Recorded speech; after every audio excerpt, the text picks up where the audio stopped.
Welcome to Flyp Academy. Welcome to Lesson 4 of Russia in early 1917.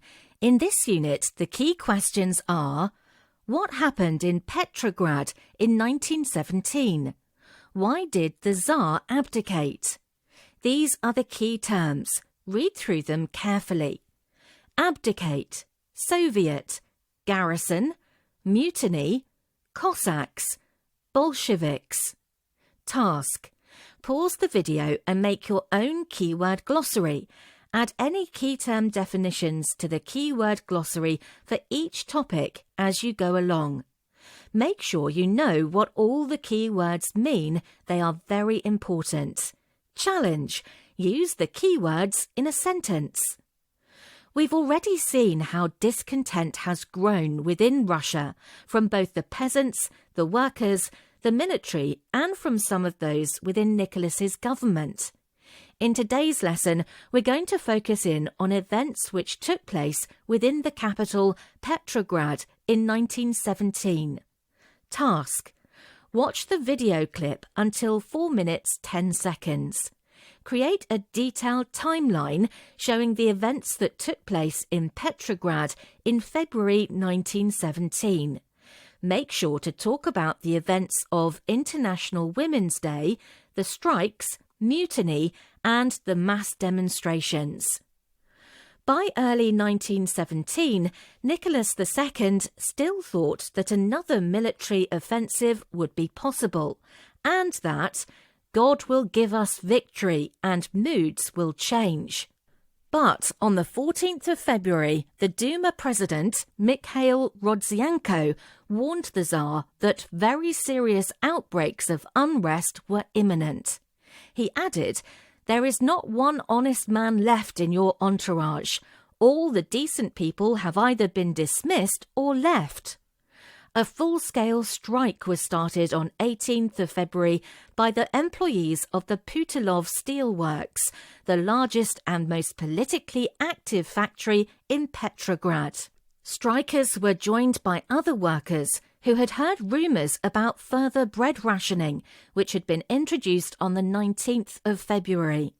Women were especially affected by the war. After their husbands and sons had gone to the front, all the burden of supporting families fell upon them. They worked from dawn to dusk, sometimes for as long as 13 hours, to earn low wages that could not catch up with ever-increasing prices. And after the long day, they stood in long lines in the freezing cold for hours just to get a loaf of bread. On International Women's Day, many women across Petrograd took to the streets. By the 25th of February, the protests had changed from a spontaneous economic strike movement into a highly political demonstration led by experienced, conscious elements of the working class. The chants moved away from bread towards explicitly anti-government slogans like "Away with the autocracy" and "Down with the war." Factories were occupied by protesters. On the 22nd of February, the strike movement was mainly restricted to one district in Petrograd, the Vyborg district. But by the 23rd of February, it encompassed 20 to 30% of workers in 50 different factories.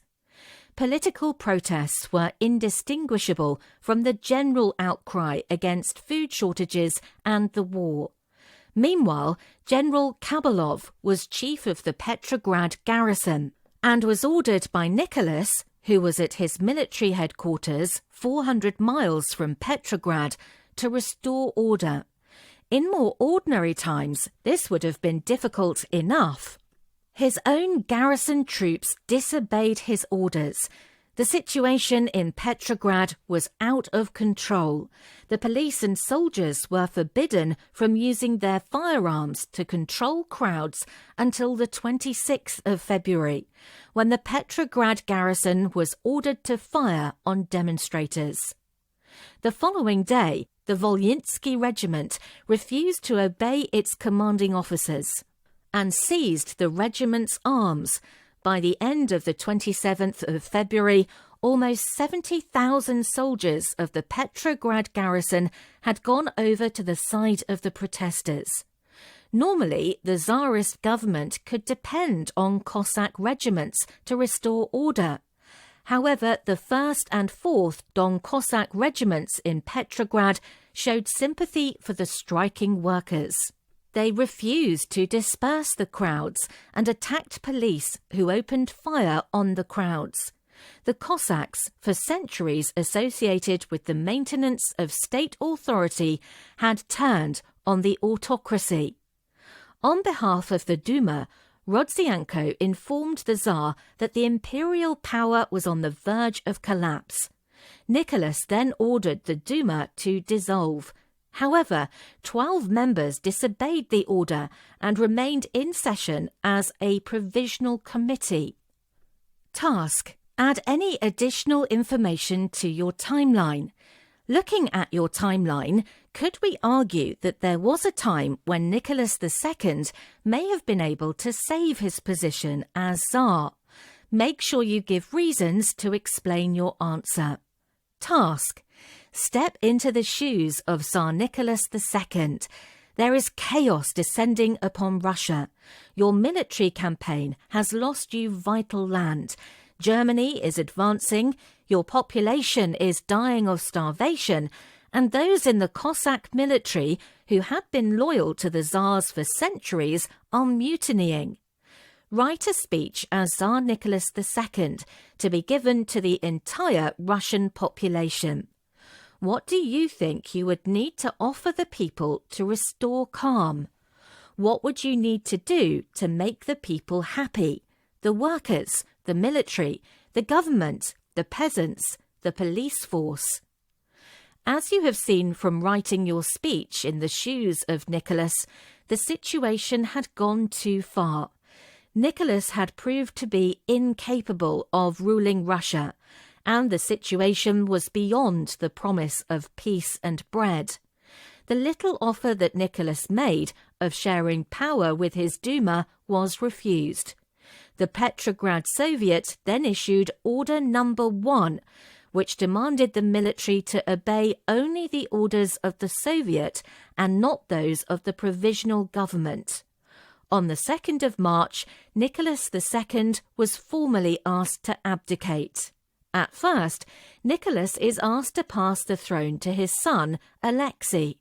However, Nicholas attempts to pass the throne to his brother instead, Grand Duke Michael. However, he refuses. Nicholas reluctantly complied with the demands.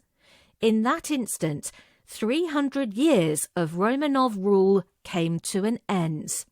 Task: the image shows Grand Duke Nicholas. What would he be thinking? 1. At the moment that Nicholas offered him the position as Tsar of Russia. 2. At the moment when he